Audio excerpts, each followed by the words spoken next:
Selain balapan GP Azerbaijan di sirkuit Baku, penggemar balap mobil akhir pekan ini juga akan dihibur dengan salah satu event balap terbesar di dunia, yaitu Le Mans 24 jam. Bagi penggemar endurance racing atau balap ketahanan, pasti sudah wajib untuk menonton event legendaris dan sakral satu ini.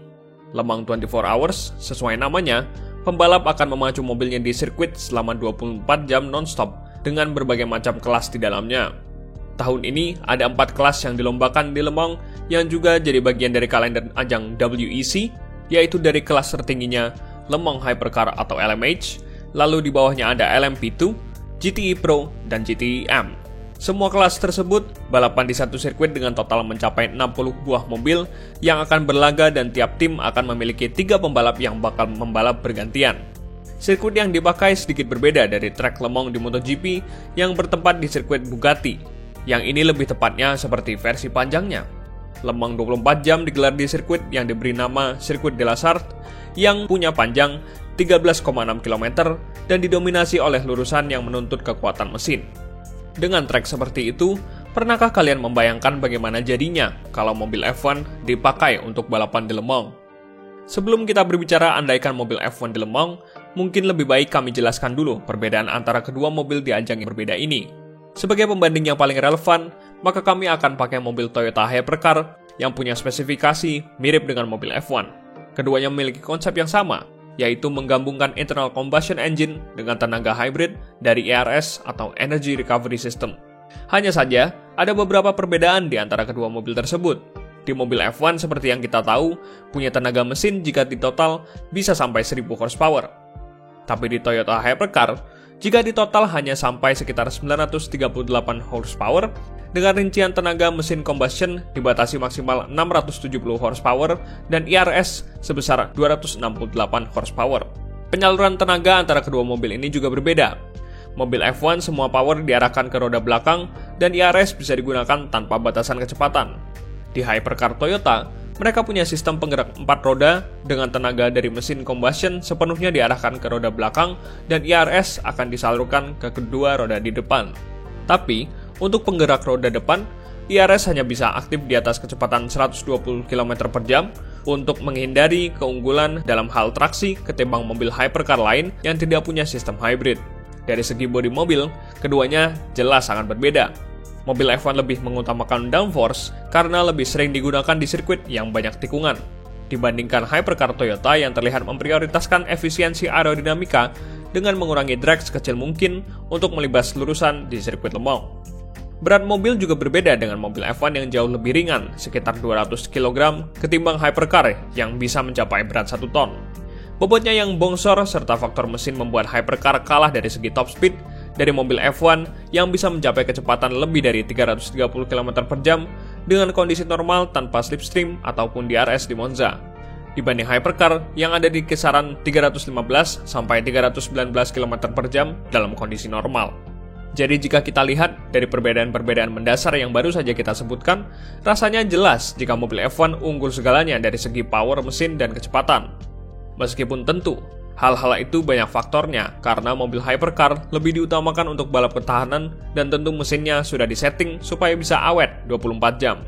Sekarang, bagaimana jadinya kalau mobil F1 kita bawa untuk balapan di Le Mans?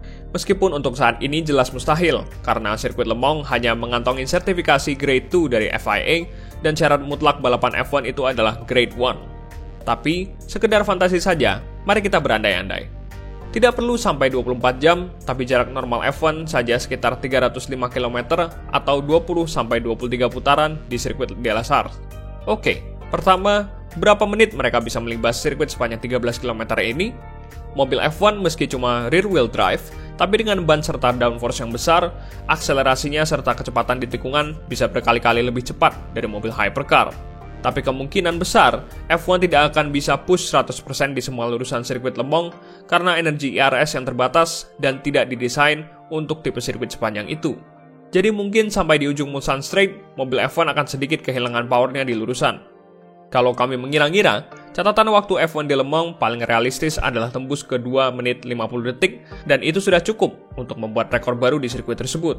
Rekor catatan waktu tercepat di sirkuit de la Sarthe dipegang oleh Kamui Kobayashi dengan waktu 3 menit 14,7 detik, mobil Toyota LMP1 tahun 2017.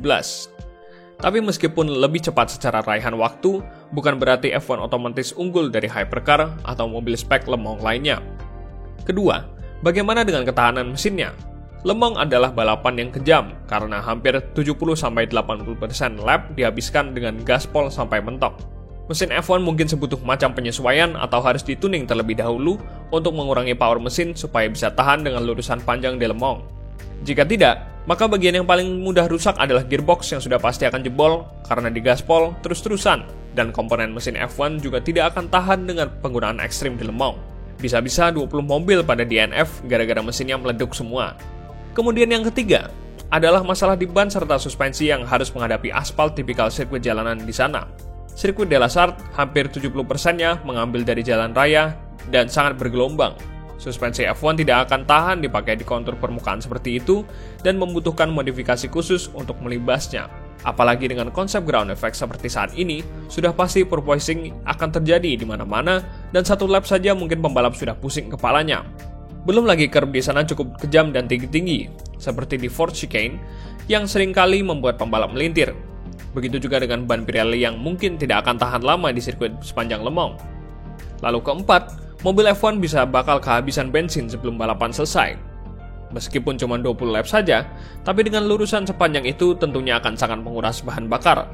Pembalap akan dipaksa untuk melakukan lifting dan coasting atau kasarnya adalah lepas gas sebelum mengerem di tikungan untuk menghemat bahan bakar. Itu masih balapan dengan jarak normal F1. Bayangkan jika sampai 24 jam, maka akan sangat-sangat menantang. Mobil F1 tentu butuh modifikasi dari mobilnya dengan memasang lampu untuk malam hari yang entah bakalan dipasang di mana.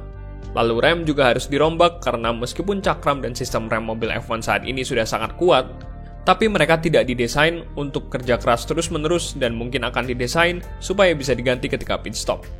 Belum lagi masalah pembalap yang harus bergantian selama 24 jam, yang artinya desain kokpit harus diubah supaya bisa lebih universal ke ketiga pembalapnya dan bisa keluar masuk dengan cepat. Mungkin F1 akan mendesain semacam adjustable cockpit supaya bisa menyesuaikan bentuk badan pembalapnya. Dan bisa kalian bayangkan rasanya balapan selama 24 jam non-stop di mobil secepat dan segila F1. Sudah pasti sangat menguji fisik bagi si pembalap itu sendiri dan butuh persiapan yang jauh lebih matang ketimbang race-race biasa. Bagaimana menurut kalian?